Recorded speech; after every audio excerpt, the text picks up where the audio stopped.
Qu'est-ce qu'une sedia gestatoria? Eh bien, c'est tout simplement le trône mobile du pape, et d'ailleurs le seul trône mobile qui a été utilisé en Occident jusqu'à une période très récente. C'est en quelque sorte l'ancêtre de la papa mobile que tout le monde connaît.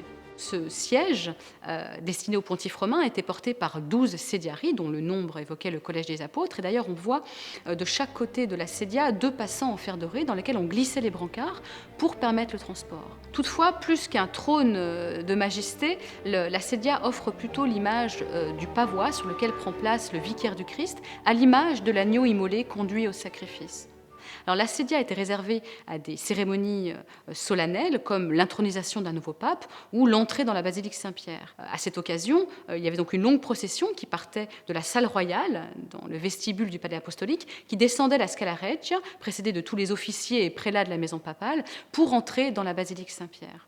Lors du cérémonial, de part et d'autre de la sedia, il y avait 2 serviteurs flabellifères qui tenaient les flabellas, qui sont des sortes de grands éventails de plumes blanches d'autruche, et donc qui se rapportent au flabellum, qui est un insigne de l'autorité depuis la plus haute antiquité, puisqu'on le retrouve à la cour de Pharaon, où là il avait un usage plus domestique, puisqu'il s'agissait d'éventer Pharaon, alors que dans le cas du pape, ils sont tenus immobiles, puisque le pape, comme les dieux, ne saurait souffrir des effets de la chaleur, et donc le fait de les tenir immobiles symbolise l'immuabilité de la justice et de l'autorité pontificale.